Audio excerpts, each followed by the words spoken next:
स्थानीय भाषाएं जो जैसे मान के चलो अपने यहाँ संस्कृत बोली जाए और आम नागरिक को क्या समझते हैं, हिंदी समझते हैं। ऐसे दूसरे पाप रे जो है धार्मिक गुरु थे ना, ये पादरी पूदरी ये थे, इन्होंने वहाँ की जो भाषा थी लैटिन और यूनानी, उसमें ही ग्रंथों की रचना किया करते थे ये लोग। अब ये आम जनता को समझ में नहीं आती थी, तो जनता ने आंदोलन उठाया कि भाई ये तुम जो ग्रंथों की रचना कर रहे हो ये हमारे तो समझ में नहीं आती है और हमारा जिक्र भी नहीं है उसके अंदर, तो तुम ऐसा करो बंद करो ये सिस्टम। फिर क्या हो गया सुधरे तो, और ये आपको याद करना पड़ेगा, जैसे मैं याद कर रहा हूँ ना ऐसे ही आपको याद करना पड़ेगा। ये जो है ना रटने पड़ेंगे आपको दिमाग में, तब याद होंगे। तो मानव है ना, ये प्रकृति ने प्रकृति जो है मानव भेजती है, तो क्यों भेजती है? धार्मिक लगाव के लिए नहीं भेजती है, बल्कि किस लिए भेजती है? ताकि वो समाज में कुछ उद्धार करे, प्रकृति का कल्याण करे। इसके लिए आप मानव को प्रकृति भेजती है, ना कि धार्मिक लगाव कि ये ईसाई है, ये जो है रोमन हो गया, यहूदी हो गया, ये अलग अलग रहो तुम, ऐसे नहीं भेजती है। ये मानव और समाज के कल्याण के लिए मानव को क्या कहाँ भेजती है? धरती के ऊपर भेजती है। बढ़िया दिखाई देगा ये सारे शब्द है ना, ये लिखा एक एक शब्द बहुत ही इंपॉर्टेंट लिखवा रहा हूँ आपको। परीक्षा में ऐसे कैसे पूछ लेगा उठा करके। नमस्कार दोस्तों, मैं ओम प्रकाश गुर्जर। आज इस वीडियो में हम देखेंगे पुनर्जागरण काल में जो विकास होता है वो किन किन क्षेत्रों में होता है, और वर्तमान में हम इसकी पृष्ठभूमि के बारे में चर्चा करने वाले हैं। यानी कि जो साहित्य का जो विकास होता है उसकी हम पृष्ठभूमि देखेंगे। फिर हम एक एक को लेके हुए चलेंगे। जैसे साहित्य का अगर पढ़ रहे हैं तो उसमें इतालवी भी हो गई, फ्रांसीसी हो गई, अंग्रेजी हो गई, और अन्य भाषाएं जैसे डच है, जर्मन है, पुर्तगीज है, इनके बारे में हम चर्चा करने वाले हैं। तो फिलहाल हम पृष्ठभूमि देखेंगे कि साहित्य का क्षेत्र में जो विकास होता है उसकी पृष्ठभूमि क्या कुछ रही है, उसको देखते हैं। फिर एक एक को पढ़ेंगे हम। जैसे इतालवी में लेखकों के बारे में चर्चा करने वाले हैं, कौन कौन से लेखक हैं। इन सारी जितने भी साहित्य है, इतालवी है, फ्रांसीसी, इन सारे लेखकों की हम चर्चा करने वाले हैं इसमें, और थोड़ा बहुत बैकग्राउंड भी देख लेंगे, पृष्ठभूमि भी देख लेंगे। तो देखिए, सबसे पहले अगर विकास की बात करें तो सबसे पहले पुनर्जागरण में विकास होता है किस क्षेत्र में? स्थापत्य में हो जाता है, और चित्रकला, चित्रकला हो गई, मूर्तिकला, साहित्य क्षेत्र, साहित्य में भी होता है। संगीत कला और गणित और विज्ञान में भी विकास होता है। गणित और विज्ञान, जैसे न्यूटन ने गुरुत्वाकर्षण का बल दिया, और जो कोपरनिकस की जो पुस्तक थी उसमें सूर्य केंद्रित सिद्धांत को उसने प्राथमिकता दी। सूर्य के चारों ओर जो सभी ग्रह हैं क्या लगाते हैं? चक्कर लगाते हैं। बाकी ये पोपाप ये सोच रहे ना, ये बोला करते थे कि ना पृथ्वी बीच में है, बाकी सूरज ये सब उगता छिपता है ऐसे। तो ये सारे सिद्धांत हम इसमें कवर कर चुके हैं, पहले भी कवर कर चुके हैं, और इसमें जो आएगा वो हम करते चलेंगे। तो सबसे पहले अब बात करेंगे साहित्य के क्षेत्र में। साहित्य का क्षेत्र की अगर बात करें तो नेक्स्ट पेज ले लेते हैं। साहित्य का विकास, साहित्य का जो विकास होता है वो कई भाषाओं में होता है। स्थानीय भाषाएं जो जैसे मान के चलो अपने यहाँ संस्कृत बोली जाए और आम नागरिक को क्या समझते हैं? हिंदी समझते हैं। ऐसे दूसरे पाप रे जो है धार्मिक गुरु थे ना, ये पादरी पूदरी ये थे, इन्होंने वहाँ की जो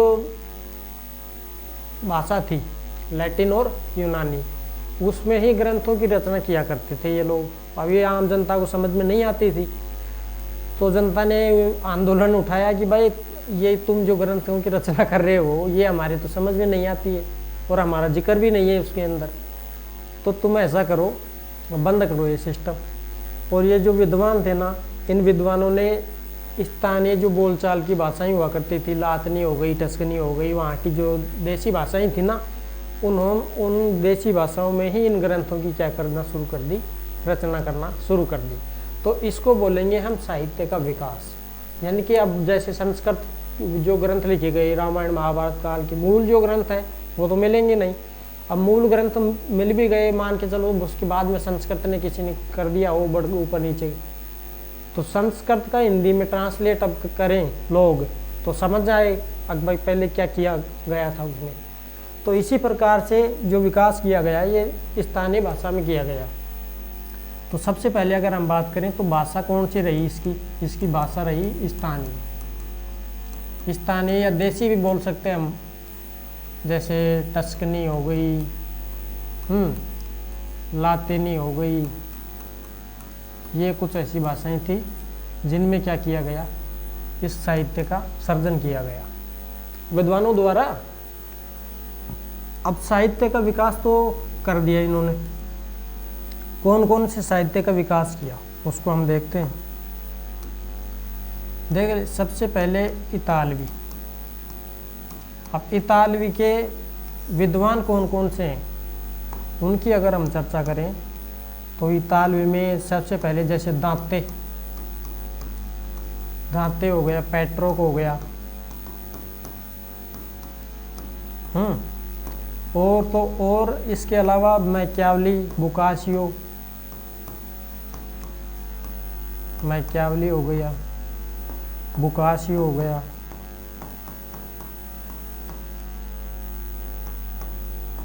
लोरेंजो वाला हो गया, लोरेंजो वाला, लियोनार्दी बुर्नी हो गया। देखिए लियोनार्दी विंची अलग है, वो हम चित्रकला में चलाएंगे, लियोनार्दी विंची, ये है लियोनार्दी बुर्नी, अलग अलग विद्वान हैं। लियोनार्दी बुर्नी, ये कुछ हैं क्या इतालवी लेखक। अब हम चर्चा करें तो फ्रांसीसी साहित्य।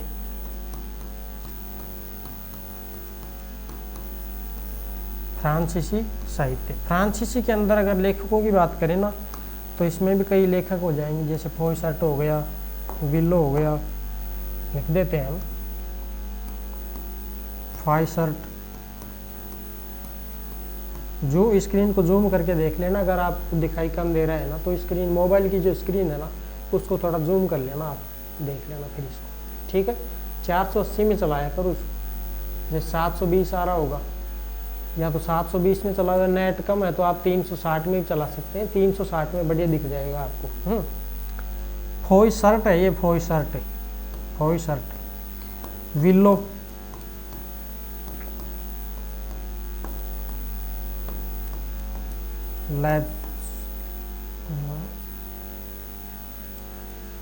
माउंटेन,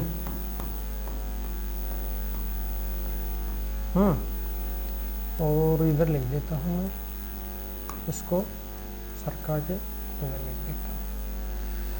इसके अलावा हो गया मार्सिग्लियो,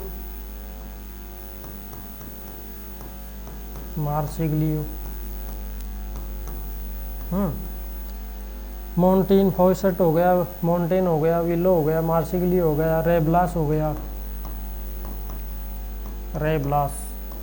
तो ये कुछ हैं क्या फ्रांसीसी विद्वान। इसके अलावा अगर विद्वानों की और बात करें तो अंग्रेजी साहित्य के विद्वान हुए। अंग्रेजी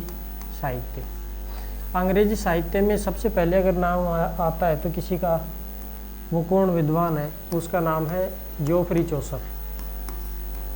इसको अंग्रेजी साहित्य का पिता कहा जाता है, जोफ्री चौसर, जोसर नहीं है, चौसर, जोफ्री चौसर। फिर जैसे जॉन कोलेट,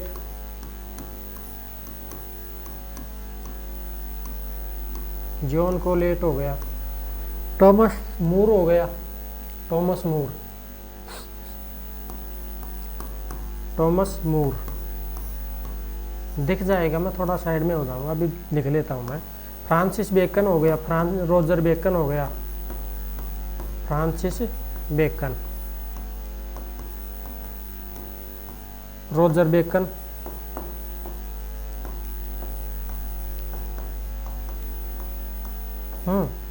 इसके अलावा अंग्रेजी की बात कर रहे हैं, अंग्रेजी के अंदर और शेक्सपियर हो गया,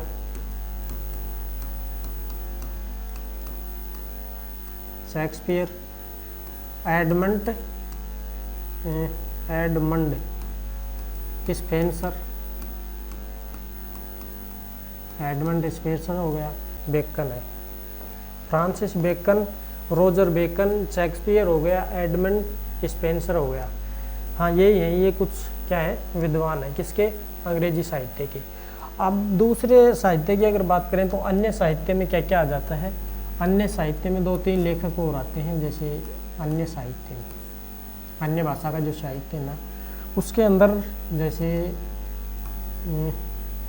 डच, पुर्तगीज और जर्मन, ये अन्य कुछ साहित्य है। इसके अंदर 2-3 लेखक और लिख लेते हैं। और लेखकों की अगर हम बात करें तो 18 लिख देता हूँ मैं, जैसे कोलांस हो गया है, कोलांस जो है ये पुर्तगाल का था। और सर्वेंटीज जो है, ये जो है स्पेन का था, सर्वेंटीज। इसके अलावा अगर हम बात करें तो इरेस्मस, ये कहाँ का था, ये था नीदरलैंड का। तो ये सब फ्री क्लासेस चल रही हैं, आपको पूरा इतिहास जो है मैंने पहले ही बता रखा है कि फ्री चलाएंगे, और ये फ्री चल रहा है। आपको बहुत बढ़िया बेस्ट बेनिफिट मिलने वाला है। आप नोट्स अगर नहीं बनाए हैं तो इस प्रकार से आप नोट्स बना सकते हैं, बिल्कुल शॉर्ट और स्वीट रूप से समझा रहा हूँ मैं आपको, तरीके से, तमीज़ से। तो आप नोट्स बना सकते हैं। तो ये है इस साहित्य का विकास। क्या हो गया सुधरे, तो ये साहित्य का विकास है, इसका आप स्क्रीनशॉट ले सकते हैं, ठीक है। तो ये स्क्रीनशॉट ले सकते हैं, और ये आपको याद करना पड़ेगा, जैसे मैं याद कर रहा हूँ ना, ऐसे ही आपको याद करना पड़ेगा। ये जो है ना, रटने पड़ेंगे आपको दिमाग में, तब याद होंगे। इसके अलावा अगर हम बात करें तो इतालवी कला साहित्य का विकास के जो चरण चलेंगे वो 2-3 चरण हैं। इन चरणों को हम देख लेते हैं। चरण का मतलब पैर नहीं है, भाग है, भाग। जैसे 14वीं सदी में चलेगा, 15वीं सदी का चलेगा, 16वीं सदी का। जो पुनर्जागरण काल है वो कौन सी सदी तक है, मैन जो है ये 14वीं से और 16वीं सदी के बीच में, इसको क्या कहेंगे, सांस्कृतिक पुनर्जागरण, ठीक। और वो ही चल रहा है। तो अब ये जो विकास का जो इसका चरण चल रहा है, ये 3 चरणों में चलेगा।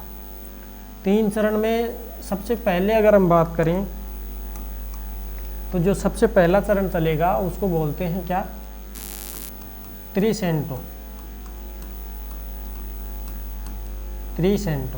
ये फर्स्ट चरण है, प्रथम चरण। और ये प्रथम चरण है कौन सी सदी का, 14वीं सदी का। 14वीं सदी का मतलब हो गया 1301 से लेकर के 1301 से और 1400 ईस्वी तक। इसको क्या बोलेंगे हम, 14वीं सदी बोलेंगे। तो इसके अंदर क्या कुछ हुआ था वो हम देख लेते हैं। सबसे पहले तो अगर इसी की बात करें त्रिसेंटो की, तो इसमें जो कला जो थी ना, कला थी, इस कला के अंदर क्या हुआ, यथार्थवाद को लिया गया। यथार्थवाद का मतलब क्या होता है, ये कि भाई जो अपने को दिख रहा है ना, सामने से जो कुछ दिख रहा है ना, उसको मान करके है उसमें चित्रित किया गया है। वर्तमान जो ग्रंथ लिखे गए थे इन्होंने उस समय के, उसमें चित्रित किया है कि जो मनुष्य दिख रहा है, मानव दिख रहा है, कि भूत है, देवता है, इनका जिक्र इसमें नहीं है क्योंकि दिखाई नहीं दे रहे हैं। और जो कुछ मानव के लिए किया जा रहा है, मानव हित के लिए जो कुछ सही है, उसी को इसमें प्राथमिकता दी गई है। इसलिए इसने जो है कला में क्या किया, यथार्थवाद जो दिख रहा है। अब इसमें क्या क्या शामिल है, जैसे मानव और प्रकृति का चित्रण, मानव प्लस प्रकृति का चित्रण। और इसके अलावा ये तो हो गया एक पॉइंट। दूसरा अगर पॉइंट की अगर बात करें तो मानववाद का विकास, मानववाद का विकास। मानववाद का विकास हो गया। तीसरा जो है चित्रकला की नई तकनीकें अपनाई। चित्रकला की नई शैलियाँ, नई तकनीक, चित्रकला में नई तकनीक, नई नई पद्धतियाँ अपनाई गई। और स्थापत्य कला, स्थानीय भाषा, स्थानीय भाषा अपनाई। इसके अलावा अगर बात करें तो स्थापत्य कला की नई शैलियाँ, स्थापत्य कला में नई शैलियाँ, ये कुछ विकास इसमें होता है। किसमें? त्रिसेंटो काल में। अब जो दूसरा चरण चलेगा, उस दूसरे चरण का नाम था क्वाट्रोसेंटो। क्वाट्रोसेंटो ये कब चलेगा? 15वीं सदी का। याद करने पड़ेंगे भाई साहब इसको आप, और प्रश्न बनते हैं ठोक के इनमें से बढ़िया तरीके से। सीक्वेंस से पूछा जाता है आपको निम्नलिखित में से कौन सा क्रम सही है या नहीं है। अब आपको दे देंगे त्रिसेंटो हो गया, क्वाट्रोसेंटो हो गया, सिनक्वेसेंटो हो गया, तो इनमें से ऊपर नीचे जचाइए। अभी आपको पता ही नहीं चलेगा, आपको याद करना पड़ेगा इसमें से। ये चलेगा आपका 15वीं सदी का द्वितीय चरण था ये, 15वीं सदी। और ये कौन सा चरण रहेगा? ये रहेगा आपका सेकंड चरण। यहाँ 2 लिख दिया, यहाँ पर ये प्रथम है, पहला चरण। ठीक। अब इसके अंदर क्या कुछ हुआ था? देखिए, जो लातीनी भाषा थी ना, लातीनी भाषा, जो लेखक थे लातीनी भाषा को प्राथमिकता देने लग जाते हैं इस काल में, 15वीं सदी में। 16वीं सदी में फिर जो है उनकी जो भाषा थी, लैटिन हो गई, लातीनी हो गई, उन दोनों के बराबर दर्जा कौन सी भाषा को दिया गया? 16वीं सदी में जो अब तीसरा जो चरण चलेगा उसमें दिया था किसको? इतालवी भाषा को। तो ये जो थी लातीनी भाषा, ये लेखक जो है ना, लेखकों द्वारा लातीनी भाषा को प्राथमिकता दी गई। लेखकों द्वारा स्थानीय भाषा थी ये मैंने आपको पहले ही बता दिया था, लातीनी भाषा अपनाया। और इसमें ये बोला गया कि जो मानव है ना, ये प्रकृति जो है मानव भेजती है, तो क्यों भेजती है? धार्मिक लगाव के लिए नहीं भेजती है, बल्कि किस लिए भेजती है? ताकि वो समाज में कुछ उद्धार करे, प्रकृति का कल्याण करे। इसके लिए आप मानव को प्रकृति भेजती है, ना कि धार्मिक लगाव कि ये ईसाई है, ये जो है रोमन हो गया, यहूदी हो गया, ये अलग अलग रहो तुम, ऐसे नहीं भेजती है। ये मानव और समाज के कल्याण के लिए मानव को कहाँ भेजती है? धरती के ऊपर भेजती है। कि कौन से काल में विचार दिया गया? ये क्वाट्रोसेंटो काल में विचार दिया गया है, और ये 15वीं सदी का काल है। ठीक है। प्रकृति द्वारा मानव को धार्मिक लगाव के लिए नहीं, बल्कि किसके लिए भेजा गया है? समाज कल्याण के लिए भेजा गया है। प्रकृति द्वारा मानव को धार्मिक अलगाव हेतु नहीं, बल्कि अलगाव हेतु नहीं, बल्कि किस लिए भेजा गया? बल्कि समाज और मानव कल्याण हेतु भेजा गया। समाज और मानव कल्याण हेतु भेजा गया।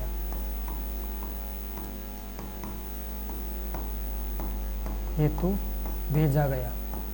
इसको जूम करके देख लेना आप, अगर दिखाई नहीं देना तो 360 में कर लेना, जूम करके देख लेना, इसको बढ़िया दिखाई देगा। ये सारे शब्द है ना, ये लिखा एक एक शब्द बहुत ही इंपॉर्टेंट लिखवा रहा हूँ आपको। परीक्षा में ऐसे कैसे पूछ लेगा उठा करके।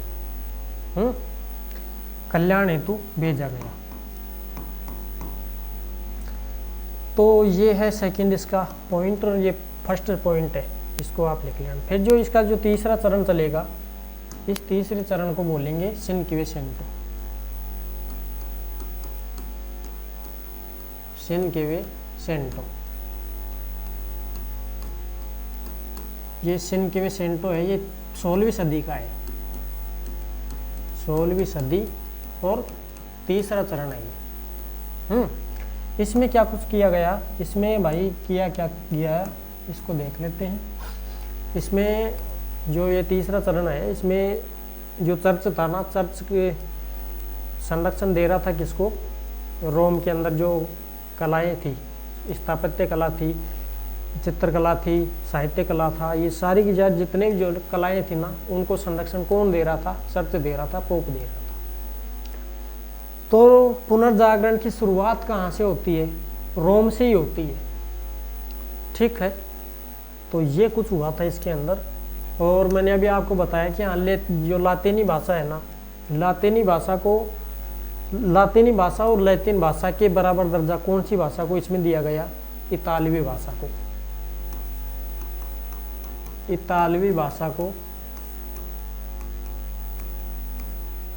इतालवी भाषा किसके बराबर हुई, लातीनी प्लस लैटिन भाषा के बराबर दर्जा,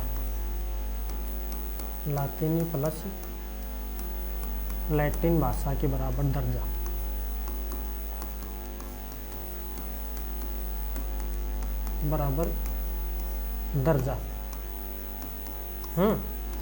तो ये दर्जा किसको मिला, इतालवी भाषा को। किसके बराबर दर्जा दिया गया, लातीनी और लैटिन भाषा के बराबर। लैटिन मतलब यूनानी। अब रोम को पोप का संरक्षण प्राप्त, रोम को पोप या चर्च का संरक्षण प्राप्त, चर्च का संरक्षण प्राप्त से पुनर्जागरण का नेतृत्व कहाँ हुआ, रोम में हुआ। पुनर्जागरण का नेतृत्व, ठीक। तो पुनर्जागरण का नेतृत्व की अगर बात करें तो नेतृत्व कहाँ पर हुआ था, ये हुआ था रोम शहर से शुरुआत हुई थी ना पुनर्जागरण की। ये 3 काल हैं, तीनों काल अलग अलग हैं, देख लेना इसको। स्क्रीनशॉट लेना चाहें तो आप ले सकते हैं, स्क्रीनशॉट ले लो, ठीक। अब हम पढ़ते हैं, इसी में पढ़ेंगे सिनक्वेसेंटोस, ये जो तीसरा चरण चल रहा है ना 16वीं सदी का, इसी में हम पढ़ेंगे 2 ग्रंथ, यानी कि इसके जो 4 प्रकार के साहित्य के इसमें विकास किया जाता है। महाकाव्य हो गया, ग्वाल गीत हो गया, कहानी हो गई और नाटक हो गए। इन 4 साहित्य का विकास इसमें चलता है, इसको हम देख लेते हैं।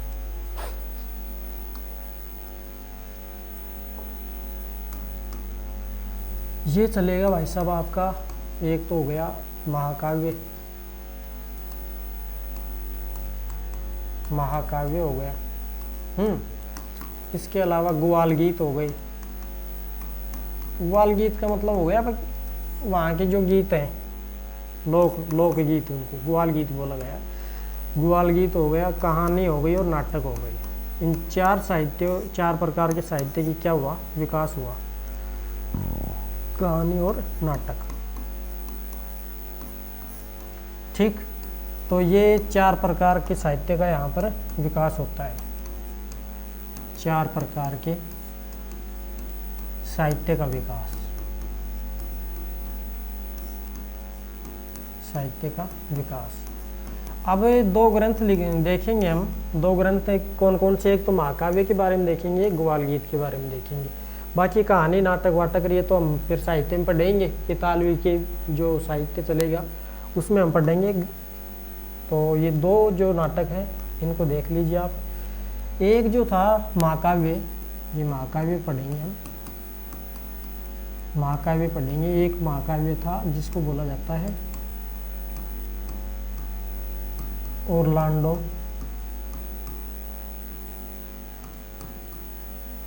फ्यूरियास्तो, तो नहीं है वो, सोई है। ये तो है महाकाव्य ओरलांडो फ्यूरियास्तो। और जो है एक चल के अंदर जो है ना, इसके अंदर ये मध्यकालीन जो शासक हुआ करता था, एक ये मध्यकालीन शासक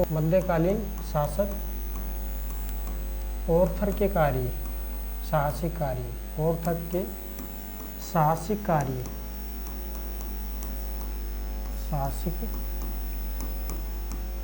कार्यों का वर्णन किस में किया गया? इस ग्रंथ में किया गया, ऑरलैंडो फ्यूरियासो ग्रंथ के अंदर। ये महाकाव्य था एक, ये इस काल का ही था, ये 16वीं सदी का ही, यानी कि सिनक्वे सेंट्रो काल का ही क्या था, ये महाकाव्य था। और इसके अंदर ये राजा हुआ करता था मध्यकाल का ऑर्थर। इसके साहसिक कार्यों का क्या मिलता है, इसमें वर्णन देखने को मिलता है। ठीक है, तो ये कुछ था।